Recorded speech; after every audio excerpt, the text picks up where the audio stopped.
सलग दुसऱ्या दिवशी भाजप विरुद्ध असलम शेख वाद सुरूच। असलम शेख यांच्या कार्यालयाजवळ भाजपचं आंदोलन। लोढांबाबत केलेल्या आक्षेपार्ह वक्तव्याचा निषेध, तर लोढा खोटं बोलत असल्याचा असलम शेख यांचा दावा।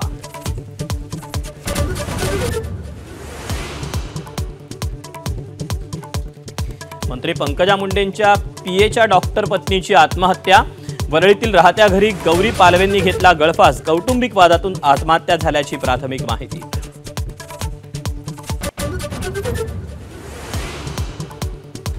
गौरीची आत्महत्या नसून हत्याच माहेरच्यांचा पतीवर गंभीर आरोप। सरकारने सीबीआय चौकशी करून आम्हाला न्याय द्यावा, कुटुंबियांची मागणी। गौरी पालवे आत्महत्या प्रकरणात पंकजा मुंडेंनी कारवाईसाठी पुढाकार का घेतला नाही, अंजली दमान यांचा सवाल। तर आमच्या भगिनीला न्याय मिळावा, खासदार बजरंग सोनावणेंची मागणी।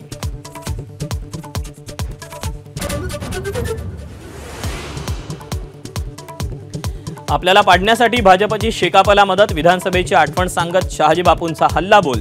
तर आम्ही तुमच्या पाठीशी आहोत असं म्हणत एकनाथ शिंदेंचा एल्गार।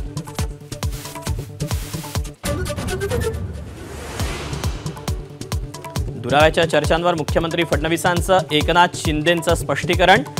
नाराजी नसल्याचं फडणवीसांकडून स्पष्ट, तर सत्कार मूर्तींसाठी मध्ये 2 खुर्च्या सोडल्याची शिंदेंची माहिती।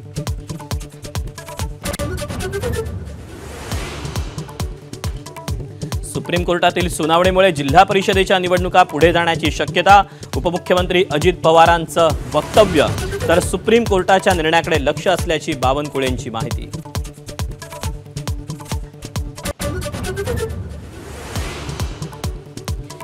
बारामतीत आमच्या उमेदवारांवर दबाव। योगेंद्र पवारांकडून अजित पवारांवर रोख। प्रत्येक उमेदवाराला 20 लाखांची ऑफर दिल्याचाही दावा।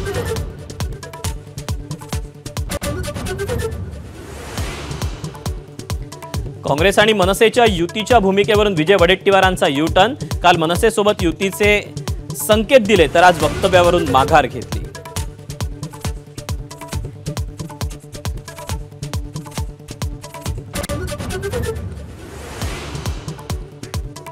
क्रिकेटपटू स्मृती मानधना आणि पलाश मुच्छलचं लग्न पुढे ढकललं। स्मृतीच्या वडिलांची प्रकृती बिघडल्यानं निर्णय घेतल्याची कुटुंबियांची माहिती।